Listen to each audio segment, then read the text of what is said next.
잠언 9장 1절부터 18절 말씀 함께 읽었습니다.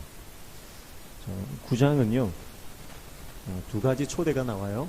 하나는 지혜로운 여성, 지혜 그 자체죠. 이 지혜가 집을 짓고 식사 자리에 초대하는 첫 번째 초대가 나오고요. 그리고 어리석은 여인이 자기 집에 또 초대하는 두 가지 장면으로 지금 대비를 하고 있습니다. 두 가지 초대를 한번 살펴볼게요. 1절부터 보시면 지혜가 그의 집을 짓고 7 기둥을 다듬고 그렇게 말씀하죠. 지혜가 집을 지었습니다. 근데 어떤 집이에요? 7 기둥이 있는 집입니다. 기둥이 7개 있다라고 하는 것은 굉장히 큰 집이죠. 위험이 넘치고 장엄한 어떤 그런 모습입니다. 그리고 이 7이라고 하는 숫자 자체가 유대 사회에서는 완전한 수를 상징하는 거죠. 그러니까 여러분 보십시오. 지혜가 우리 삶의 완전한 도움이 됩니다. 우리 삶을 지탱해 주는 것은 건강도 아니고 돈도 아니고 지혜입니다. 우리 삶을 지탱하고 붙들어주고 우리 삶을 든든히 떠받쳐주는 것, 그것은 하나님 말씀입니다. 그래서 하나님의 말씀이 우리 삶 가운데 기둥으로, 우리가 붙드는 기둥으로 세워져 있어야만 하는 거예요. 그래서 이 기둥을 세워놓고 초대를 하는 겁니다. 2절에 보면 짐승을 잡으며 포도주를 혼합하여 상을 갖추고 이렇게 말했죠. 짐승을 잡았다. 이 지금 식사를 초대했다라고 하는 것은 단순히 집에 초대한 게 아니고요. 짐승을 잡고 포도주를 혼합했다라고 하는 것은 잔치가 열렸다는 거예요. 그래서 축제, 잔치와 관련된 음식이고요. 그러니까 당연히 고기가 있어야 되죠. 고기가 빠져서는 안 되는 거죠. 근데 포도주를 혼합했다라고 하는 것은요, 포도주에 뭘 섞는 거예요? 물을 섞는 겁니다. 그러니까 포도주는 이스라엘 사회에서, 유대 사회에서 포도주는 이제 물 대용으로 마시는 거잖아요. 물이 안 좋기 때문에, 이 석회 질이기 때문에 그냥 물을 마실 수가 없어요. 그래서 일반적으로 포도주를 만들어서 물과 희석해서 먹게 되는 겁니다. 그러니까 이게 무슨 개념과 대비되는 거냐면 독주와 대비되는 개념입니다. 그러니까 지금 지혜가 잔치를 벌어놓고 초대를 하는데 그 잔치집에는 고기가 있고 그리고 마실 수 있는 음료가 있다 이 말이에요. 자, 이 말씀을 들으면 우리가 생각나는 말씀이 있죠. 돈 없는 자도 값없이 와서 마시고, 예수님께서 죄인들을 부르시는 그 장면이 우리는 떠오릅니다. 그렇게 준비된 잔치라 이 말이에요. 준비된 잔치. 그리고 3절에 보면 자기의 요정을 보내어 성중 높은 곳에서 불러 이르기를 그랬습니다. 요정들을 보내서 성중 높은 곳에서 불렀다. 사람들이 많이 다니는 그 공개된 장소죠. 그 공개된 장소에서 사람들을 초청합니다. 그 대상이 누굽니까? 4절이에요. 어리석은 자는 이리로 돌이키라. 또 지혜 없는 자에게 이르기를 5절에 너는 와서 내 식물을 먹으며 내 혼합한 포도주를 마시고, 그렇게 말했습니다. 자, 초대받는 대상은 누구냐면 어리석은 자와 지혜 없는 자입니다. 어리석은 자와 지혜 없는 자를 부르는 겁니다. 자, 어리석은 자라고 하는 것은 이제 뭐 쉽게 속는 사람이라고 볼 수 있고요. 지혜가 없다라고 하는 것은 문자적으로는 마음이 없는 사람이에요. 마음이 없는 사람은 어떤 의지력이 약한 사람을 말할 수 있겠습니다. 겉이 아니라 속이, 그 내면이, 인격이 부족한 사람이다 이렇게 볼 수 있죠. 지혜가 결핍되어 있는 사람들, 이 사람들을 어리석고 그리고 지혜가 없는 그런 사람으로 표현을 했고요. 이런 사람들이 이 지혜의 집에 초대가 되어서 함께 먹자라고 하는 것입니다.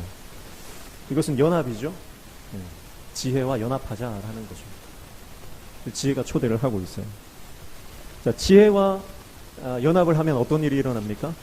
그게 6절이죠. 6절 보시면 어리석음을 버리고 생명을 얻으라 명철의 길을 행하라 하느니라 이렇게 말씀하죠. 그러니까 지혜와 연합하면 지혜의 초대에 그 부름에 응답하면 생명을 얻게 된다. 생명을 얻게 된다. 그리고 명철의 길이라는 것은 삶의 방법, 태도 이런 것들을 말한다 그랬죠. 우리의 삶의 자세와 태도가 바뀌게 된다. 그렇게 말씀하고 있는 것입니다. 예수님께서 우리를 초대하시는 거예요. 예수님께서 우리를 초대하시고 예수님과 연합하면 생명을 얻게 되는 줄로 믿습니다. 주님 안에 있을 때만 생명이 있습니다. 주님 밖에는 생명이 없습니다. 그런가 하면은 13절부터는 어리석은 여인의 초대가 나와요. 어리석은 여인의 초대. 그래서 13절 보시면 미련한 여인이 떠들며 어리석어서 아무것도 알지 못하고 그렇게 말했습니다. 미련한 여인이 떠든다. 소란을 피운다는 거예요. 그리고 그녀는 아무것도 알지 못한다. 무지하다. 그렇게 말합니다. 그러면서 14절에 자기 집 문에 앉으며 성읍 높은 곳에 있는 자리에 앉아서 성읍 높은 곳 그녀도 많은 사람들이 다니는 그 공개된 장소에서 사람들을 부르고 있습니다. 15절에 자기 길을 바로 가는 행인들을 불러 이르되 자기 길을 잘 가고 있는데 그들을 부른다라고 하는 것은 이 어리석은 여인이 유혹한다는 뜻이에요. 유혹한다는 뜻이에요. 자, 16절에 그 대상도 어리석은 자는 이리로 돌이키라 지혜 없는 자에게 이르기를 하죠.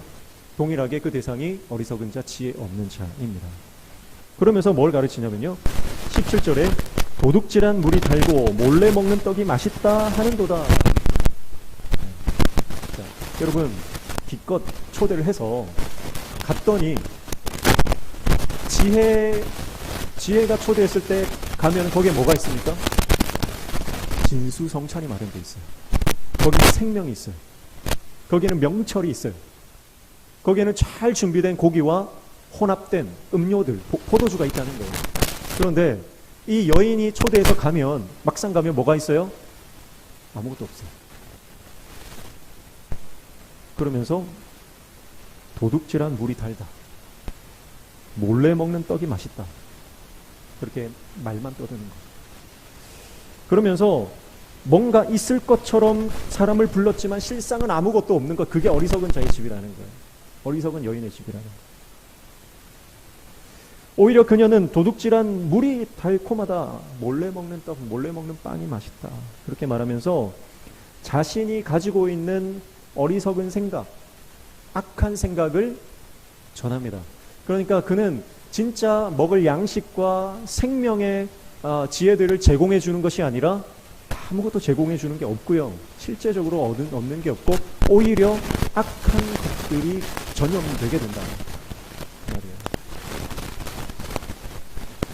그러니까 여러분 이단에 빠지면 그렇습니다. 뭔가 있을 것처럼 얘기를 해요. 뭔가 있을 것처럼 얘기하지만 실상 들어가 보면 그 안에는 어리석은 것들밖에 없습니다. 그러나 교회는 어떻습니까? 하나님의 교회는 우리가 교회에 나오면 영, 혼, 육의 필요가 채워지고 공급되어지는 줄로 믿습니다. 하나님의 말씀이 있는 곳에는 우리의 삶의 실제적인 필요가 채워지고 영적인 필요까지 채워지는 역사가 일어납니다.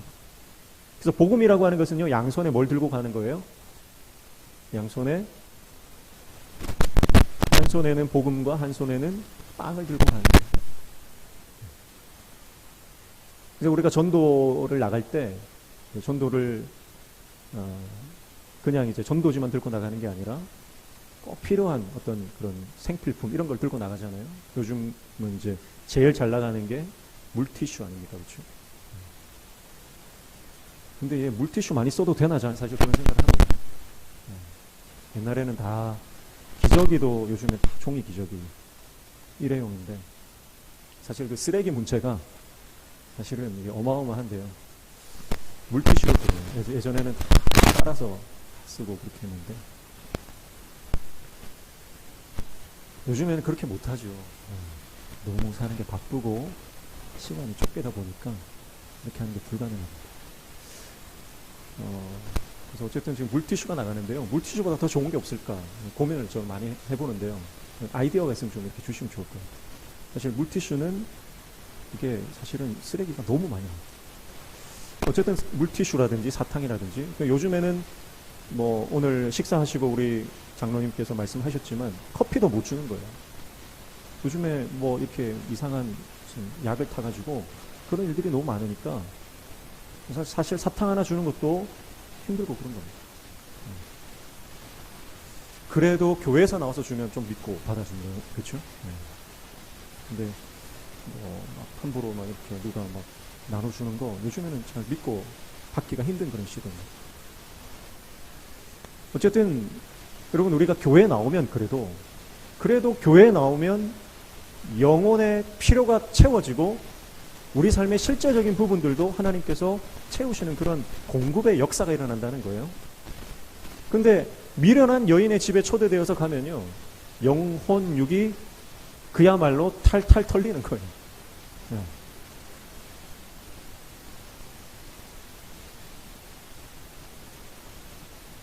17절에 18절에 보시면 오직 그 어리석은 자는 죽은 자들이 거기 있는 것과 그의 객들이 수월 깊은 곳에 있는 것을 알지 못하느니라 그렇게 말하죠. 결국은 어리석은 여인의 초대에 응하여 그 집으로 가면 마지막 결론이 뭐라는 겁니까? 죽음이다. 죽음.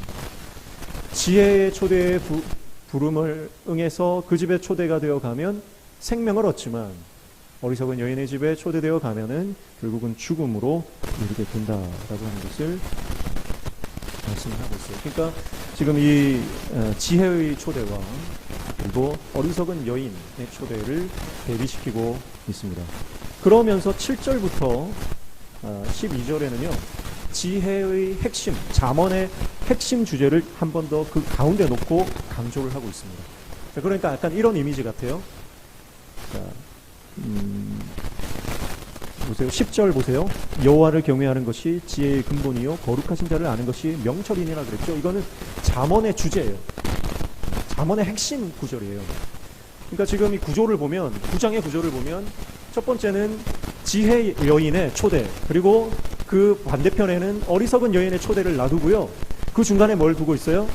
잠언의 핵심 가치를 두고 있어요. 그러니까 여기에서 우리에게 던지는 것이 뭐냐면 선택하라는 거죠. 핵심 가치를 가운데 두고 지혜를 선택하든지 아니면 어리석은 여인의 길로 가든지 그건 너의 선택에 달려있다. 이렇게 볼 수가 있겠습니다. 이제 7절에 보시면 이제 이 잠언의 지혜 문학의 가장 중심 주제, 그걸 다시 한번 강조하는데 한번 살펴보면 7절에 거만한 자를 징계하는 자는 도리어 능력을 받고 악인을 책망하는 자는 도리어 흠이 잡힌다. 그렇게 말했어요. 무슨 말입니까? 거만한 자 징계하지 말라는 거예요. 악인을 책망하지 말라는 겁니다. 이게 무슨 말이죠? 징계하고 책망하고 교훈하는 것이 잘못된 것이라는 겁니까? 그렇지 않습니다. 여기서 말하는 거만한 자는요, 조롱하고 비웃고 모멸감을 주는 그런 태도를 가진 사람이에요. 악인은 뭐죠? 악인은 죄인입니다. 하나님을 거역하고 자기가 기준이 되어 있는 사람이에요. 하나님의 뜻이 아니라 자기 뜻을 위해서 살아가고 자기 뜻을 위해서는 어떤 일이든 해버리는 그런 사람이죠. 그 사람이 악인입니다. 그러니까 이 두 사람은 말이 통할까요? 안 통할까요? 말이 안 통하는 사람이에요. 그러니까 말이 안 통하는 사람과 지혜를 받을 만한 그릇이 안 된 사람에게는 지혜를 줄 수가 없다는 뜻이에요. 그러니까 어리석은 논쟁을 피해라. 어리석은 논쟁을 피해라. 그 말입니다. 마태복음 7장 6절 말씀에 보면 거룩한 것을 개에게 주지 말고 진주를 돼지 앞에 던지지 말라 그렇게 말씀했습니다. 여러분, 우리의 마음이 지혜를 받을 만한 준비가 되어 있지 않으면, 우리의 그릇이 깨끗하게 준비가 되어 있지 않으면 아무리 거룩한 것, 깨끗한 것이 우리에 들어와도 그 가치를 알아볼 수 없다는 겁니다. 여러분, 오늘 우리의 영안이 열려지시길 축복합니다. 영안이 열려져서 여러분, 우리가 어떤 것이 가치 있는 것인지, 어떤 것이 정말 귀한 것인지를 우리가 깨달아야 되는 거예요. 그게 지혜입니다.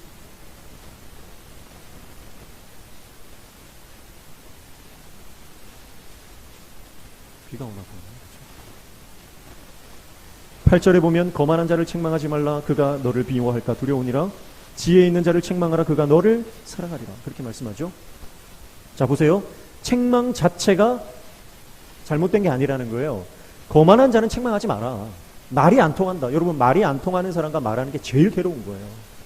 그래서 여러분 집에 가서 남편이랑 얘기할 때 괴롭잖아요. 말이 안 통하니까 그런 거예요.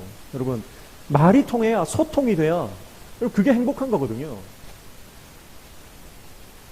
그래서 축복합니다. 여러분의 가정이 소통하는 가정 되시기를 축복합니다. 저희 아내도 참 많이 답답할 거예요. 저랑 얘기하는 게, 아이들이랑 얘기하는 게 많이 답답할 거예요. 소통하는 게 중요합니다. 말이 통해야죠. 교회 안에도 마찬가지입니다. 교회 안에도요, 목회자와 성도가, 성도와 성도가 말이 통하고 영적으로 교감하는 게 너무너무 중요합니다.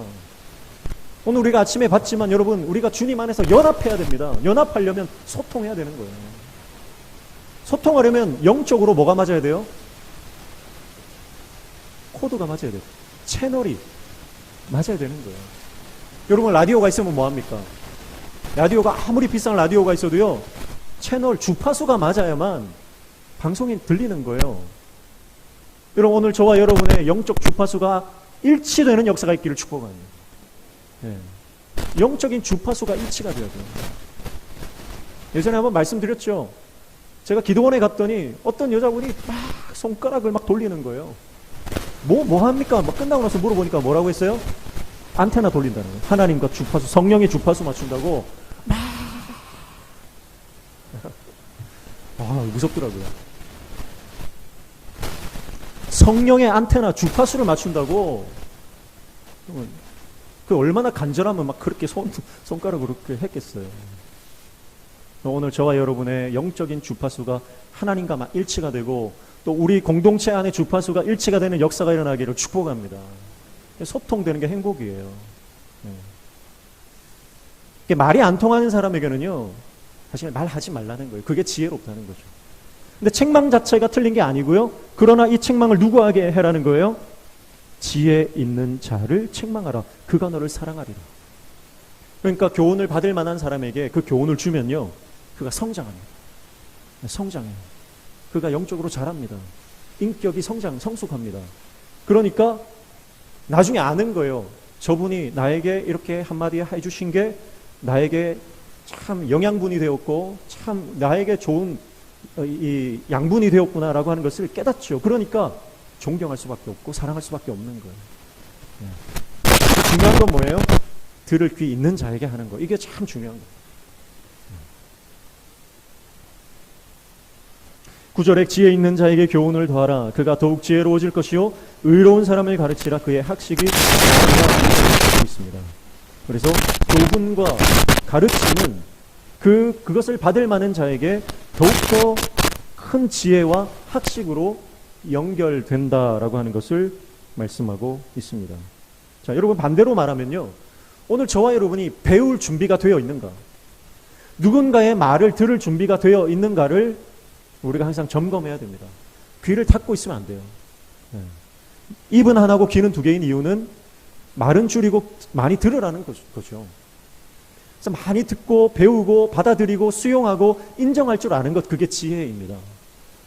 어쩌면 우리가 나이가 들면 들수록 더 많이 귀를 열어야 돼요. 왜냐하면 우리가 신체적으로, 그리고 우리가 타고난 게 나이가 들면 들수록 경험이 쌓이면 쌓일수록 듣는 게 힘들어요.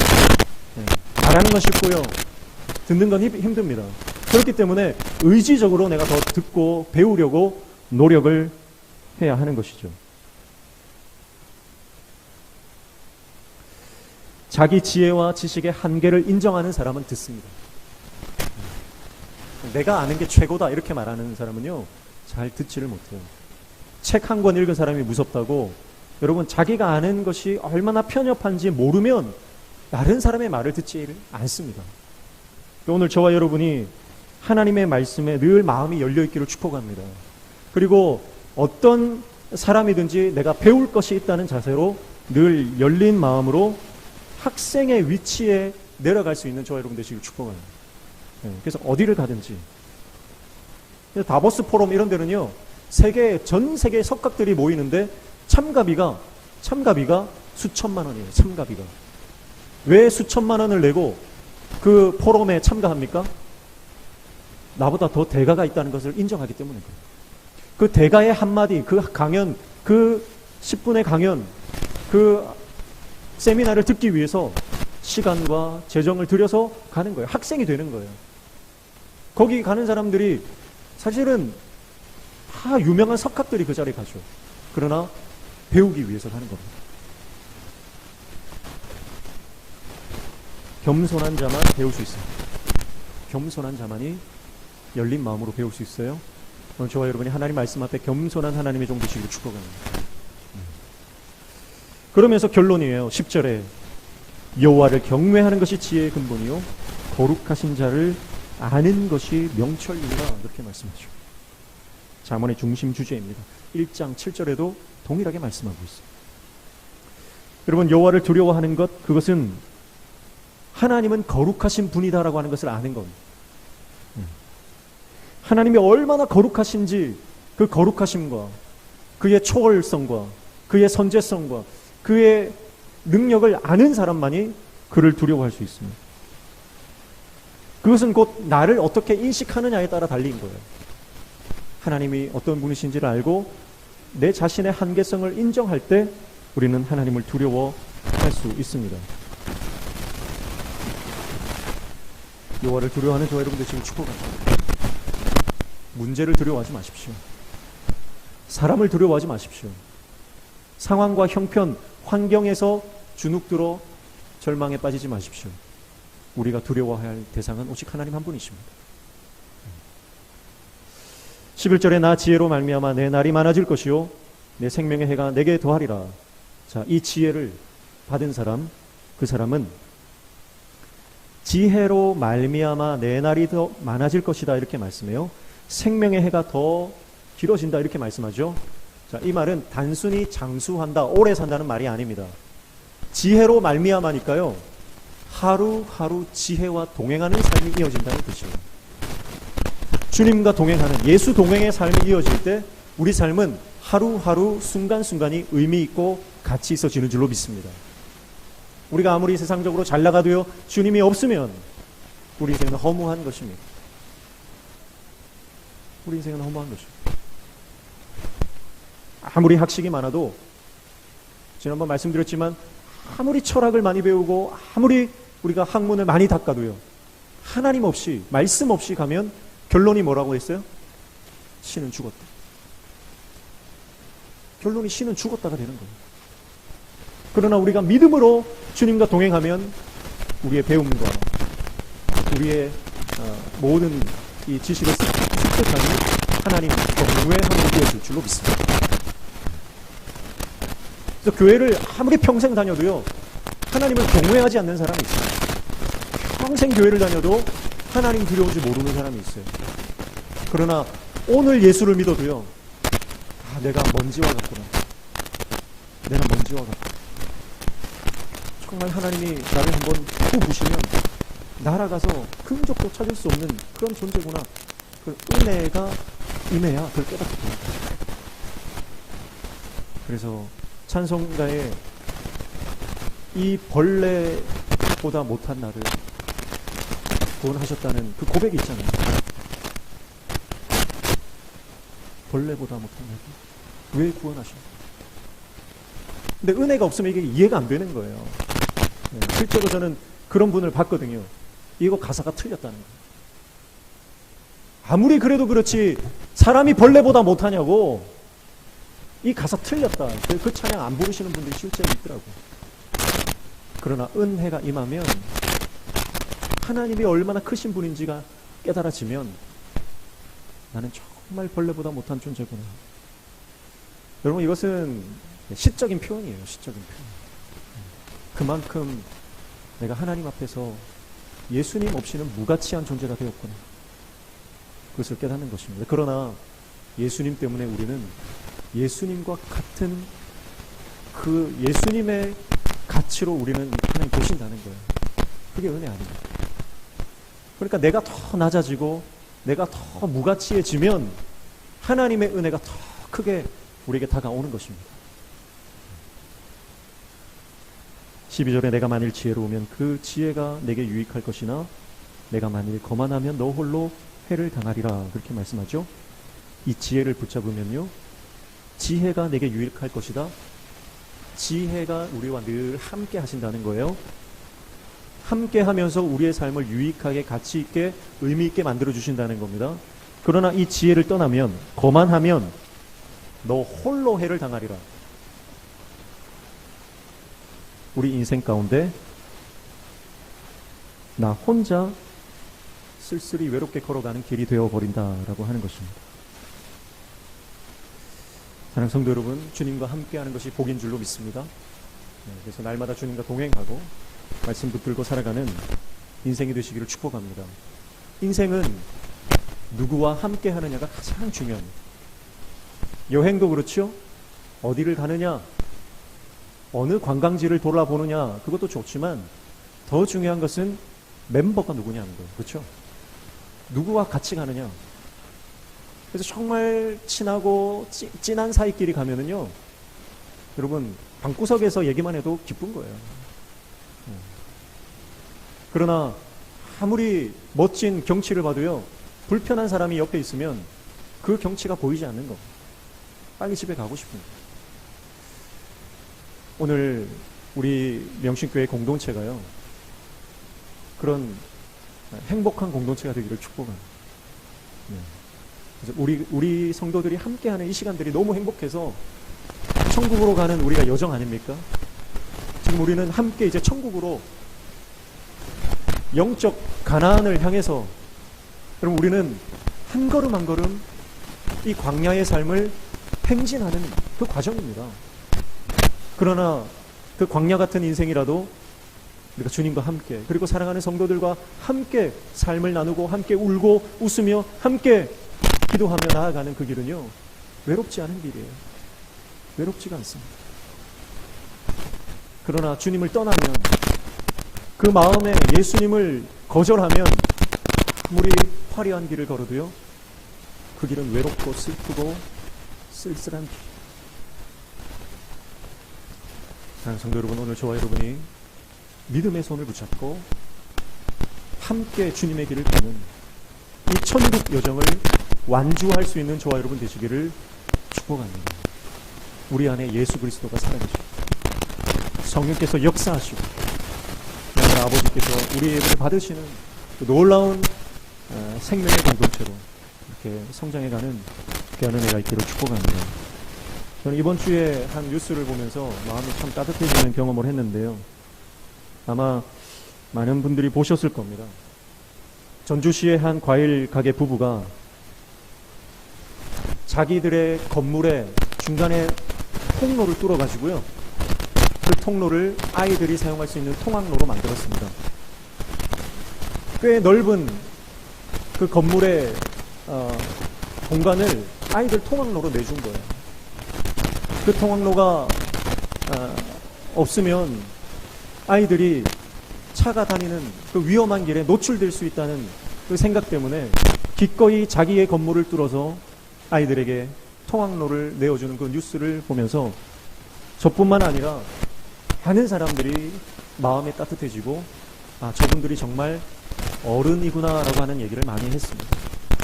그래서 며칠 뒤에 다시 기사를 보니까 그 과일 가게에 수많은 손님들이 찾아와서 격려를 해준다는 거예요. 감사하다고. 자기 일도 아닌데 그렇게 선한 영향을 받고 그렇게 찾아오는 사람들을 보면서 힘을 얻었다는 거예요. 사랑하는 성도 여러분, 오늘 우리 공동체가 그런 공동체가 되기를 축복합니다. 우리의 삶을 내어주는 것, 우리의 삶을 열어주는 것. 여러분, 그 공간을 가게로, 점포로 다 메꿔 놓으면 얼마나 많은 수익이 더 들어오겠습니까? 그러나 그 돈보다, 재산보다 더 소중한 가치, 아이들의 생명, 아이들의 안전이라는 그 가치에, 더 고귀한 가치에 그들의 삶을 내어주었을 때 많은 사람들이 찾아오고 수많은 사람들이 선한 영향을 받는 그런 일들이 일어난 것이죠. 오늘 우리 인생이 그런 인생이 되기를 축복하고, 오늘 우리 교회가 그런 생명의 공동체가 되기를 축복합니다. 그래서 많은 사람들이 우리가 삶을 내어주고 우리 삶을 희생하고 우리가 많은 사람들을 섬길 때에 수많은 영혼들이 함께 찾아와서 함께 공동체로, 그렇게 생명의 공동체로 성장해가는 그런 귀한 역사가 일어나기를 원하는 것이죠. 오늘 두 가지 초대 안에 말씀을 선택하고 지혜를 줄 수 있는 저와 여러분 다 되시기를 주님의 이름으로 축복합니다. 네, 알겠습니다.